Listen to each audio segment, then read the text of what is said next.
गुरुदेव, राधे राधे। आपके चरणों में कोटि कोटि प्रणाम। कृपया एक मार्गदर्शन करें महाराज जी।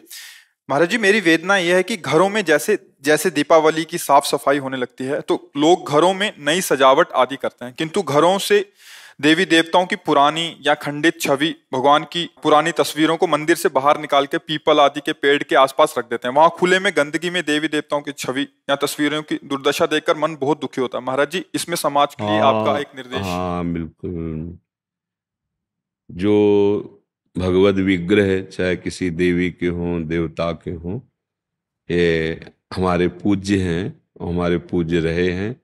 खंडित हो जाने पर भी वो हैं तो हमारे ही प्रभु के ना।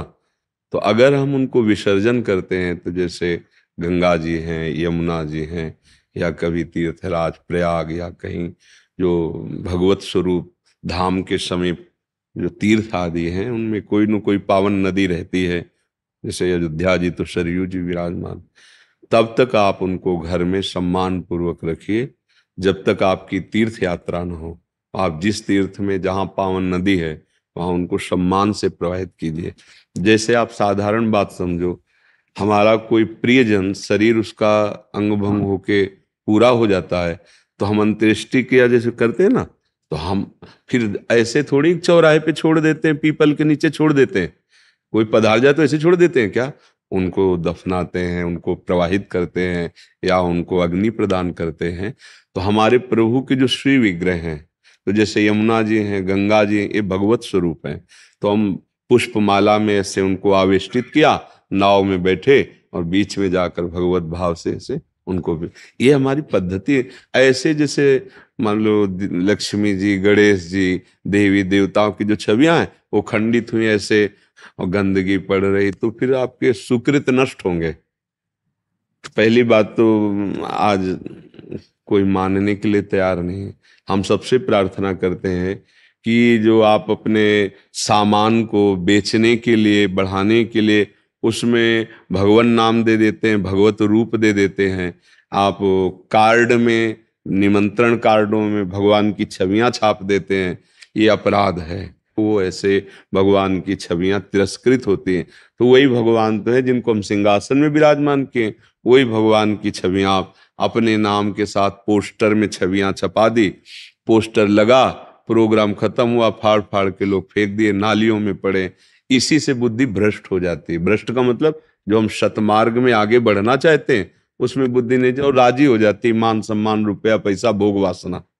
तो हमें तो यही लगता है कि सब ये प्रार्थना स्वीकार करें कि छवियों का पहले आदर करना सीखो। प्रभु की जो छवि आपको ऐसा लगता है कि अब हम नवीन विराजमान करें तो उसको आप जाओ यमुना जी, गंगा जी, किसी पावन तीर्थ में उनको प्रवाहित कर दीजिए, या वहां नदी के पास जैसे बालू, तो ऐसे करके वो धारा ही है वहां उनको विराजमान करके रज से ढक दीजिए। अब जब प्रवाह बाढ़ आएगी उसे प्रवाह या जल में विसर्जित कर दीजिए, जैसा जैसा भाव बन पावे। पवित्र कोई सरोवर है उसके आसपास उनको ऐसे, मतलब अब वो अब प्रगट में कोई जीव तिरस्कार करे, अब जैसे पशु कुत्ता उसको तो ज्ञान है नहीं ना, आप पीपल के समीप रख दिए हो तो वहां लघु शंका भी कर सकता है। और जब खंडित मूर्ति है तो आदर बुद्धि से कोई देखता नहीं है, तो ये सब ठीक नहीं है। बहुत सुंदर बात है, एक लोक समाज की व्यवस्था की पवित्रता के लिए, भाव शुद्धि के लिए बहुत सुंदर बात है। जो भी छवि घर में विराजमान है, जब आपको उनको विसर्जित करना है तो किसी पावन नदी का आश्रय ले, आसपास वहां रज खोद करके उनको विराजमान कर ऊपर रज डाल दे, प्रणाम करे। या जैसे श्री विग्रह है तो फूल माला से आवेष्टित करके हृदय से लगा के प्रणाम करके ऐसे बीच धारा में ऐसे करें। ये बिल्कुल ठीक नहीं है कि घर के बाहर रख दिया, चौराहे पे रख दिया, पीपल के नीचे, ये तो बिल्कुल ठीक नहीं है। और इसका सुधार करें, नहीं तो बुद्धि गिर जाती है। अब बुद्धि अपवित्र हो जाती है। बुद्धि को अपवित्र होने में देर नहीं लगे। और अच्छा, ड्राइवर नशे में हो जाए ना तो पूरी गाड़ी चौपट हो जाती है। जिंदगी बहुत अमूल्य है और हमारी बुद्धि खराब होती चली जा रही है। बिल्कुल फ्री में प्राण दे रहे हैं लोग, फ्री में गाड़ियों को ऐसे चला रहे हैं, बिगड़ा बिलन मर गए।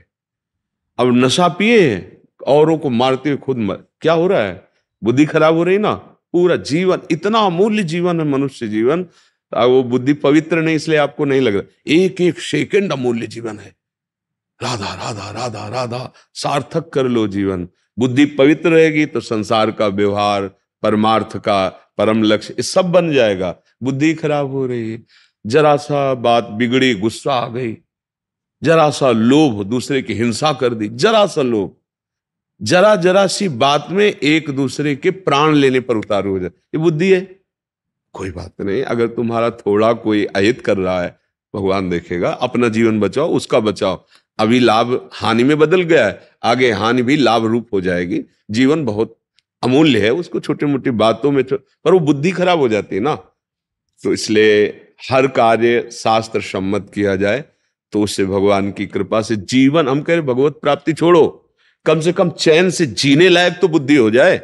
आज हमारी बुद्धि चैन से जीने लायक नहीं है, ऐसे गंदे आचरण करा देती है, हृदय जलता रहता है। अगर कोई ना जाना तो हृदय जलता रहता है, अशांत हो जाता है। अगर कोई सरकारी कानून के विपरीत आचरण खुला हो गया तो दंड मिलता है, जेल मिलती है। कोई नहीं जाना तो हृदय संतप्त होता रहता है और बाद में उसको दुर्गति होती है। बुद्धि ठीक होना चाहिए, बुद्धि ठीक कर सकता है भगवान का नाम। जैसे पहले गायत्री मंत्र जो जपते थे, सुबह उठ के अर्घ दान किया, बड़े बुजुर्गों को प्रणाम किया, थोड़ी देर गीता भागवत रामायण का पाठ किया, बुद्धि शुद्ध रहती थी। खान पान, भले कुछ मंत्र नहीं आता पर जय भगवान की, भगवान को अर्पित करके। अब देखो क्या तरीका आ गया है, जूता पहने, ना स्नान किया है, ना पवित्रता का बोध, बस पशु की तरह पेट भरना है, इन किन प्रकार धन कमाना है और वासनाओं का खेल खेलना है, ये जीवन रह गया है।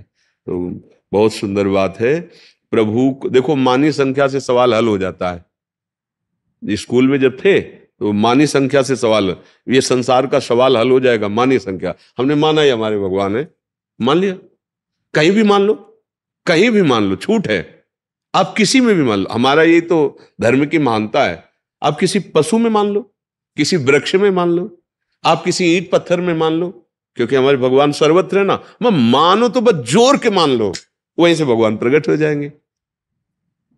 बड़े बड़े संतों के चरित्र आते हैं, कह दिया कि ये भगवान हैं, और भांग का सिलबट्टा था धन्ना जाट को, वो मान लिए, गुरुदेव ने कहा ये भगवान, उसी में भगवान से हम सुंदर के दर्शन हो गए। प्रहलाद जी को नारद जी ने कहा तो सर्वत्र भगवान है, ऐसा अनुभव करो, खंबे से नरसिंह भगवान प्रकट हो गए, मान लो। अब हम लोग क्या करते कि अब जैसे छवि लाए, बिगड़ गई, तो फुटपाथ, तो तुमने क्या माना था? क्या तुम किसी अपने प्रिय के साथ ऐसा बर्ताव करोगे क्या? तो तुमने छवि माना, तो उनको प्रभु नहीं माने। अगर प्रभु माने होते तो ऐसे कैसे कर सकते हो? अपने पूज्य जनों का हम कैसे संस्कार करते हैं? तो मानो छवि है, अब वो तो हम दूसरे रूप में विराजमान करते हैं, उनको पवित्र स्थानों में।